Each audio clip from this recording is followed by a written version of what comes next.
ನಮಸ್ಕಾರ. ನಾನು ಡಾಕ್ಟರ್ ಸಮರ್ಥ ರಾವ್, ಅಮೃತ Ayurvedic centre ಬಸವನಗುಡಿಯಲ್ಲಿ practice ಮಾಡ್ತಾ ಇರೋದು. ಈ ನಮ್ಮ ಬೇರೆ ಬೇರೆ ಎಪಿಸೋಡ್ಸಲ್ಲಿ ನಾವು ದಿನಚರ್ಯದ ಬಗ್ಗೆ ಮಾತಾಡ್ತಾ ಇದ್ದೀವಿ. ಒಂದು ದಿನಚರ್ಯೆಯಲ್ಲಿ ಒಂದು ಮುಖ್ಯವಾಗಿರೋದು ಪ್ರಾರ್ಥನೆ. ಪ್ರತಿ ದಿವಸ ನಾವು 7 ಟೈಮಲ್ಲೇ ಪ್ರಾರ್ಥನೆ ಮಾಡಿ ಎದ್ದೇಳಬೇಕಾಗತ್ತೆ. ನಮ್ಮ ಸಂಸ್ಕೃತಿಯಲ್ಲಿ ಬರೀ ನಮ್ಮದು ಆದಿ ಭೌತಿಕ ಮಾತ್ರ ಅಲ್ಲ, ಆಧ್ಯಾತ್ಮಿಕ ಕೂಡ. ನಮ್ಮ ಸಂಸ್ಕೃತಿಯಲ್ಲಿ ನಾವು ಹಿಂದಿನ ಜನ್ಮದಲ್ಲಿ ಮಾಡಿರೋ ಕರ್ಮಗಳ ಬಗ್ಗೆ, ಅದರ ಪರಿಣಾಮ ಈ ಜನ್ಮದ ಮೇಲೆ ಬಿದ್ದಿರುತ್ತೆ. ಈ ಜನ್ಮದಲ್ಲಿ ಮಾಡ್ತಾ ಇರೋ ಕರ್ಮಗಳು ಮುಂದಿನ ಜನ್ಮದಲ್ಲಿ ಬೀಳುತ್ತೆ.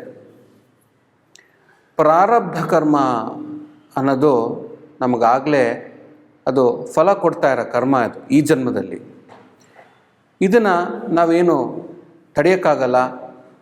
ಕಿಂಚಿತ್ ಮಟ್ಟಿಗೆ ಆಲ್ಟ್ರ್ ಮಾಡೋಕ್ಕೆ ನಾವು ಪ್ರಯತ್ನ ಪಡಬಹುದು.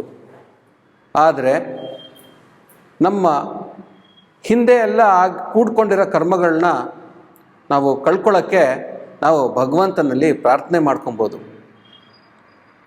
ಅದಕ್ಕೆ ಬೆಳಗ್ಗೆ ಹೇಳ್ತಾರಂಗೆ ನಾವು ಭಗವಂತನಿಗೆ, ಯಾರು ಸೃಷ್ಟಿಕರ್ತ ಅಂತ ಕರಿತೀವಿ, ಸೃಷ್ಟಿಕರ್ತನಿಗೆ ನಾವು ಪ್ರಾರ್ಥನೆ ಮಾಡ್ಕೊಳ್ಳೋದು, ನಂದು ಹಿಂದಿನ ಜನ್ಮದೆಲ್ಲ ಕರ್ಮಗಳನ್ನ ಕ್ಷಮೆ ಕೊಟ್ಬಿಡಪ್ಪ ನೀನು ಅಂತ.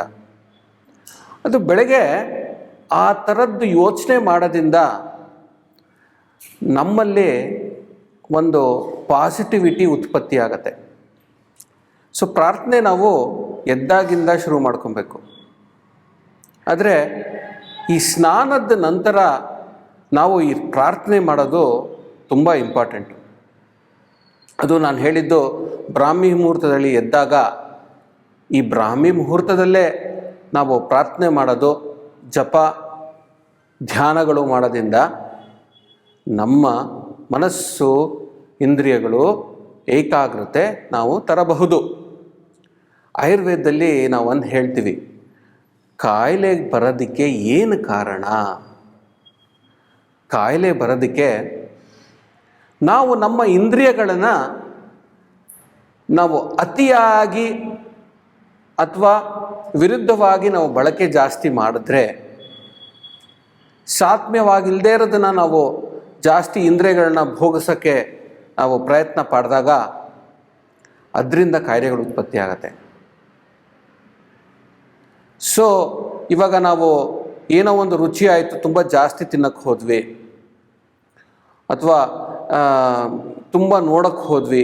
ಸೊ ಇಂದ್ರಿಯಗಳೇ ಕಾರಣ. ನಮ್ಮ ವೇದಗಳಲ್ಲೆಲ್ಲ ಸುಮಾರು ಉದಾಹರಣೆ ಹೇಳ್ತಾರೆ. ಈ ಒಂದು ದೇಹ ಒಂದು ರಥದ ಥರ, ಅದಕ್ಕೆ 5 ಕುದುರೆಗಳಿದೆ, 5 ಇಂದ್ರಿಯಗಳು, ಕಣ್ಣು, ಮೂಗು, ಬಾಯಿ, ಕಿವಿ ಹಾಗೂ ನಮಗೇನು ಸ್ಪರ್ಶತೆ ಬರುತ್ತೆ, 5 ಇಂದ್ರಿಯಗಳಿವೆ. ಈ ಇಂದ್ರಿಯಗಳು ನಮ್ಮ ಹತೋಟಿಯಲ್ಲಿರಬೇಕು. ಇದರಲ್ಲಿ ರಥಸಾರಥಿ ಯಾರು? ನಮ್ಮ ಮನಸ್ಸು. ಆತ್ಮ ಅದರಲ್ಲಿ ಕೂತ್ಕೊಂಡು ಎಲ್ಲ ಬರ್ತಾ ಇರೋದನ್ನೆಲ್ಲ ನೋಡ್ತಾ ಇರ್ತಾನೆ, ವೀಕ್ಷಿಸ್ತಾ ಇರ್ತಾನೆ.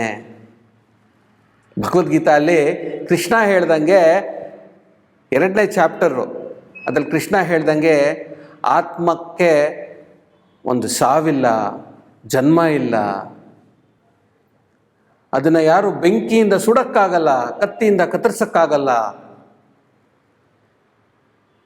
ಅದು ಸೂಕ್ಷ್ಮ, ಅದರ ವಿಸ್ತಾರ ಕೂಡ. ಸೊ ಆತ್ಮನಿಗೆ ಬರೀ ಅವನು ಒಂದು ಒಂದು ಕಾನ್ಷಿಯಸ್ನೆಸ್ ಅಂತ ಹೇಳ್ತೀವಿ ನಾವು, ಬರೀ ಅವನು ಏನು ನಡೀತಾ ಇದೆ ಅದಕ್ಕೆ ವಿಟ್ನೆಸ್ಸು. ಆದರೆ ನಮ್ಮ ಮನಸ್ಸು ಇಂದ್ರಿಯಗಳು ಇವೇ ಕಾಯಿಲೆಗಳಿಗೆ ಮೂಲ ಕಾರಣ. ಈಗ ಒಂದು ಕಂಪನಿ ಚೆನ್ನಾಗಿ ಮಾಡ್ತಾಯಿಲ್ಲ, ಒಂದು ಬಿಸ್ನೆಸ್ ಚೆನ್ನಾಗಿ ಮಾಡ್ತಾಯಿಲ್ಲ ಅಂದರೆ ಫಸ್ಟು ಕೂತ್ಕೊಂಡು ನಾವು ಓನರ್ ಜೊತೆ, ಬಿಸ್ನೆಸ್ ನಡೆಸ್ತಾರ ಮ್ಯಾನೇಜರ್ಸ್ ಜೊತೆ ಮಾತಾಡಬೇಕು. ಅಲ್ಲಿಂದ ನಾವೆಲ್ಲ ಕರೆಕ್ಷನ್ ಮಾಡ್ಕೊಂಬರ್ಬೋದು. ನಮ್ಮ ಜೀವನದಲ್ಲಿ ಪರಿವಾರಗಳಲ್ಲಿ ತೊಂದರೆಗಳೇನಾರು ಬರ್ತಾಯಿದ್ರೆ ಮುಖಂಡರನ್ನ ಫಸ್ಟ್ ಕೂತ್ಕೊಂಡು ಏನು ಸಮಸ್ಯೆ, ಏನೇನು ಆಗ್ತಾಯಿದೆ ಅವ್ರ ಜೊತೆ ಮಾತಾಡಬೇಕಾಗತ್ತೆ. ಹಾಗೆ ನಮ್ಮ ದೇಹದ್ದು ಕೂಡ ನಮ್ಮ ಇಂದ್ರಿಯಗಳು ಹಾಗೂ ಮನಸ್ಸು ಏಕಾಗ್ರತೆ ತರೋದು ತುಂಬ ಇಂಪಾರ್ಟೆಂಟು. ನೀವು ಬೆಳಗ್ಗೆ ಎದ್ದೇ ಈ ಧ್ಯಾನ, ಜಪ, ಪ್ರಾಣಾಯಾಮ, ಆಸನಗಳು ಮಾಡೋದ್ರಿಂದ ಮನಸ್ಸು ಇಂದ್ರಿಯಗಳಿಗೆ ಏಕಾಗ್ರತೆ ತರಬಹುದು, ನಿಮ್ಮ ಕಂಟ್ರೋಲಲ್ಲಿ ಇರುತ್ತೆ. ಯಾವ ಥರದೂ ಅತಿಯಾಗಿ ಸೇವನೆ ಮಾಡೋದಕ್ಕೆ ಬಿಡಲ್ಲ ಮನಸ್ಸು, ಯಾವುದನ್ನು ವಿರುದ್ಧವಾಗಿ ಸೇವನೆ ಮಾಡೋದಕ್ಕೂ ಬಿಡಲ್ಲ. ಅದರಿಂದ ಕಾಯಿಲೆಗಳು ಬರಲ್ಲ. ಈ ಪ್ರಾರ್ಥನೆ ಅನ್ನೋದು ತುಂಬ ಅತ್ಯವಶ್ಯಕ. ನೀವು ಮಕ್ಕಳಲ್ಲಿ ಬೆಳಗ್ಗೆ ಹೇಳ್ತಾ ಇರೋಂಗೆ ಬರೀ ಸ್ನಾನ ಮಾಡಿ ಬುಕ್ಸ್ ಇಟ್ಕೊಂಡು ಕೂತ್ಕೊಂಡು ಓದೋದು ಅಥವಾ ಬರೀ ಒಂದು ಸ್ವಲ್ಪ ವ್ಯಾಯಾಮ ಮಾಡೋದಕ್ಕೆ ಎಂಕರೇಜು ಮಾಡೋದ್ರ ಜೊತೆಗೆ ನೀವು ಒಂದು ಪ್ರಾರ್ಥನೆ ಮಾಡೋದು ಕೂಡ ಎನ್ಕರೇಜ್ಮೆಂಟ್ ಮಾಡಬೇಕಾಗತ್ತೆ.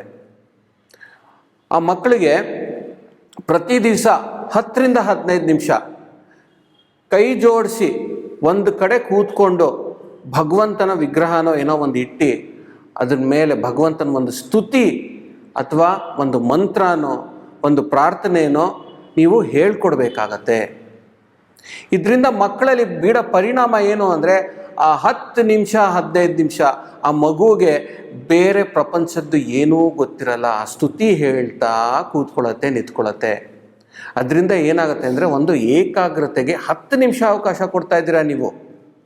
ಕ್ರಮೇಣವಾಗಿ ಇದೇ ಮಕ್ಕಳು ದೊಡ್ಡವರಾಗ್ತಾರಂಗೆ ಆ ಏಕಾಗ್ರತೆನ 20 ನಿಮಿಷ 30 ನಿಮಿಷ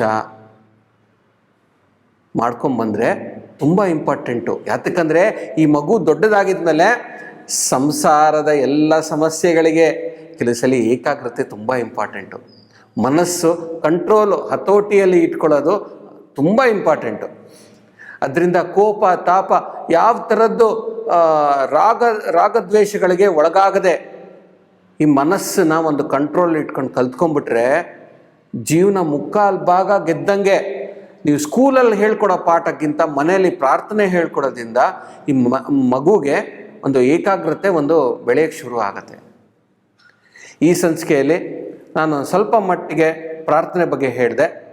ಮುಂದಿನ ಸಂಚಿಕೆಯಲ್ಲಿ ಮತ್ತೊಂದಿಷ್ಟು ಹೇಳೋಣ. ಅಲ್ಲಿವರೆಗೂ ನಮಸ್ಕಾರ.